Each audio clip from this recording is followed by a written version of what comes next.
महाराष्ट्रामध्ये महायुती पुन्हा सत्तेच्या जवळ जाणार असा अंदाज झिनियानं वर्तवलेला आहे। महायुतीचं पारडं जड राहणार असा अंदाज झी 24 तासच्या झिनिया AI एक्झिट पोल मध्ये वर्तवण्यात आलाय। महायुतीला 129 ते 159 जागा मिळण्याची शक्यता आहे। मुंबईमध्ये महायुती आणि महाविकास आघाडीला समसमान जागा मिळतील असा अंदाज झी 24 तासच्या AI एक्झिट पोलनं वर्तवलाय।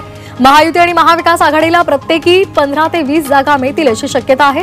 तर शिवसेना उद्धव बाळासाहेब ठाकरे पक्षाची पिछेहाट होण्याचा अंदाजही वर्तवण्यात आलाय। ठाणे कोकणमध्ये लोकसभेप्रमाणे विधानसभेलाही महायुतीचं वर्चस्व कायम राहणार अशी शक्यता वर्तवण्यात आली आहे। महायुतीला 39 पैकी 23 ते 28 जागा मिळणार, तर महाविकास आघाडीची घोडदौड 9 ते 14 जागांपर्यंतच राहील असा अंदाज वर्तवण्यात आलाय। खान्देशमध्ये महायुती आणि महाविकास आघाडीमध्ये काटेकी टक्कर पाहायला मिळेल।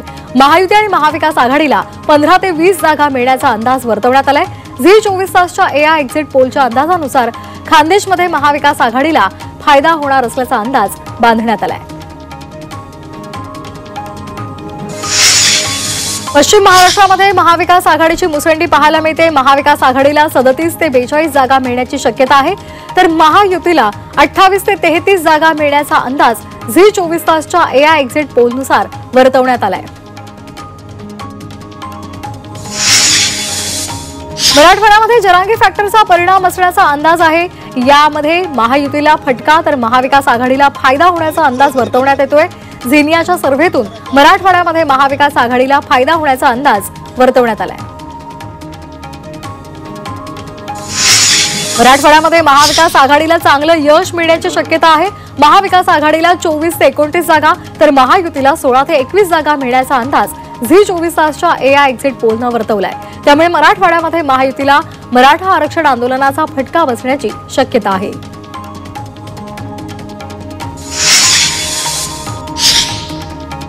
झी 24 तासच्या AI एक्झिट पोलनुसार विदर्भामध्ये महायुतीला 32 ते 37 जागा मिळण्याचा अंदाज आहे।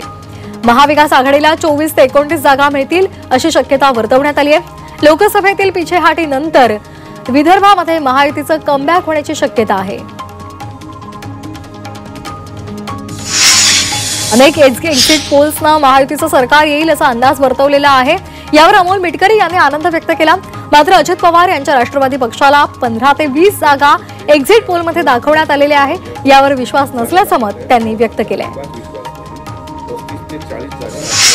वर्ध्यामध्ये राष्ट्रवादी शरदचंद्र पवार पक्षाचे प्रदेश प्रवक्ता नितेश कराळे यांना मारहाण झाली आहे। उमरी मेघे गावात भाजप कार्यकर्त्यांनी त्यांना मारहाण केल्याचा आरोप कराळे यांनी केलाय। मारहाण प्रकरणी सावंगी पोलीस स्टेशनमध्ये तक्रार नोंदवण्यात आली आहे।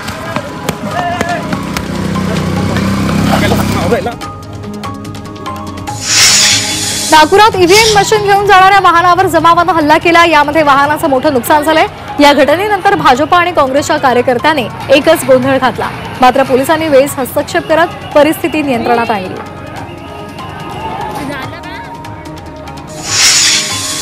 छत्रपती संभाजीनगरच्या वैजापूरमध्ये दगडफेकीची घटना घडली। शिवसेना आमदार रमेश बोरणारे यांच्या गाडीवर दगडफेक करण्यात आली। 2 गटातील वाद सोडवायला गेले असता जमावानं बोरणारे यांच्या गाडीवर दगडफेक केली। दगडफेकीतून बोरणारे थोडक्यात वाचले। निवडणूक आयोगानं मतदान केंद्रांची संख्या वाढवल्यामुळे मतदानासाठी मतदारांच्या रांगा लागल्यास या कमी पाहायला मिळाल्या। तसंच काही भागांमध्ये मतदानासाठी निरुत्साह सुद्धा पाहायला मिळाला। मुंबईच्या आग्रीपाडा, नागपाडा, चांदिवली, जोगेश्वरी या ठिकाणी मुस्लिम बहुल विभागांमध्ये मतदानाचा जोर पाहायला मिळाला। पालघर जिल्ह्यातील विक्रमगड मतदारसंघात सूर्यमाळ मतदान केंद्रावर रात्री 9 वाजेपर्यंत मतदान सुरू होतं। EVM मशीन सुरळीत चालत नसल्यामुळे मतदान प्रक्रियेला वेळ लागत असल्याचं मतदारांनी यावेळी म्हटलं। लातूर जिल्ह्यातील अहमदपूर विधानसभा मतदारसंघातील टेंभुर्णी गावातील मतदारांनी मतदानाकडे पाठ फिरवली। गेल्या अनेक वर्षांपासून गावामध्ये स्मशानभूमीचा प्रश्न प्रलंबित आहे। यावर अद्याप तोडगा निघाला नसल्यामुळे 923 मतदारांनी मतदानावर बहिष्कार टाकला। शिर्डी विधानसभेत काँग्रेस कार्यकर्त्यांकडून मतदारांना पैशांचं वाटप करत असल्याचा व्हिडिओ व्हायरल झाला। काँग्रेस उमेदवार प्रभावती घोगरे यांच्यासाठी मतं मिळवण्यासाठी पैशांचं वाटप करताना काँग्रेसचे राहता नगरसेवक सचिन गाडेकर यांचा व्हिडिओ व्हायरल होतो। सातारा खंडाळ्यामधील मोरवे गावामध्ये दुर्घटना घडली आहे। मतदान करतानाच एकाला हृदयविकाराचा झटका आला। यामध्ये मतदानकर्त्याचा मृत्यू झालेला आहे। श्याम धायगुडे असं या मतदाराचं नाव आहे।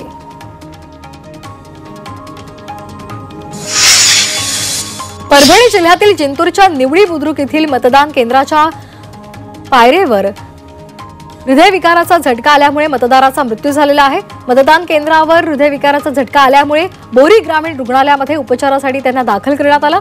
मात्र डॉक्टरांनी तपासणी केल्यानंतर त्यांना मृत घोषित केलं। मुंबईच्या तापमानात घट झाली आहे। उत्तरेकडील थंड वाऱ्याचा प्रवाह वाढल्यामुळे उत्तर महाराष्ट्रातील तापमानाचा पारा 12 अंश सेल्सिअसनं खाली घसरलेला आहे। त्यामुळे मुंबईमध्ये पहाटे गारवा आणि दुपारी उकाडा अशी परिस्थिती निर्माण झाली आहे। तसंच गारठा आणखी वाढण्याची शक्यताही हवामान विभागानं वर्तवली आहे। पुण्यामध्ये सर्वात किमान तापमानाची नोंद झाली आहे। पुणे शहरामध्ये बुधवारी 12.2 अंश सेल्सिअस इतकं तापमान होतं, तर राज्यामध्ये बहुतांश भागामध्ये तापमानाचा पारा 13 ते 16 अंश सेल्सिअस इतका राहील असा अंदाज वर्तवण्यात आलाय। पिंपरी चिंचवड शहरामध्ये पारा चांगलाच घसरलाय। तापमान जवळपास 14 अंश सेल्सिअस पर्यंत खाली आलेलं आहे। त्यामुळे गुलाबी थंडीची चाहूल लागल्यामुळे पिंपरी चिंचवडकर थंडीचा आनंद घेत आहेत। जागोजागी शेकोट्या पेटवून थंडी घालवण्याचा प्रयत्न करत आहेत।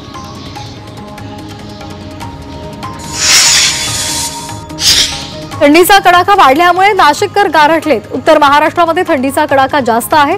नाशिकमध्ये 12.4, जळगावमध्ये 13.2 आणि मालेगावमध्ये 14.8 इतकं तापमान पाहायला मिळतंय। महिना अखेरपर्यंत राज्यभरात थंडी कायम राहील असा अंदाज वर्तवण्यात आलाय। पुण्यातील हवा विषारी झालेली आहे। महाराष्ट्र प्रदूषण नियंत्रण मंडळाच्या तपासणीमध्ये ही गंभीर बाब समोर आली आहे। दिवाळीमध्ये मोठ्या प्रमाणात फटाक्यांमुळे प्रदूषण वाढलेलं आहे आणि त्यामुळे हवा विषारी बनली आहे। भारतामध्ये 2050 सालापर्यंत लहान मुलांची संख्या 35 कोटी होणार आहे। युनिसेफच्या अहवालानुसार सध्याच्या आकडेवारीच्या तुलनेमध्ये भारतातील मुलांची संख्या 10 कोटींनी घटणार आहे। सध्या भारतामध्ये 44 कोटींहून अधिक लहान मुलं आहेत। 9.92 लाख टन कागदाची आयात सध्या चालू आर्थिक वर्षाच्या पहिल्या 6 माहीत कागदाची आयात 3.5% वाढून 9.92 लाख टनांवर पोहोचल्याचं भारतीय कागद निर्माता संघानं सांगितलेलं आहे। देशामध्ये उत्पादन चांगलं असतानाही चीनकडून होणारी आयात 44% वाढली आहे। कोळसा आयातीमध्ये 9.83% घट झालेली आहे। 2024 मध्ये कोळशाची आयात 3.32 कोटी टनांपर्यंत पोहोचली आहे। कोळसा मंत्रालयानं दिलेल्या माहितीनुसार पोलाद उद्योगासाठी आणि वीज प्रकल्पांसाठी लागणाऱ्या कोळशाच्या आयातीमध्ये वाढ झाली आहे। कार्तिकी एकादशी निमित्तानं विठुराया आणि रुक्मिणी मातेची प्रक्षाळ पूजा संपन्न झाली। शेजघरातून देवाचा पलंग काढला जातो आणि भाविकांना अखंड दर्शनासाठी विठुराया आणि रुक्मिणी माता उभे राहतात। या काळामध्ये त्यांचे काही प्रमुख नित्योपचार वगळता सर्व राजोपचार बंद असतात।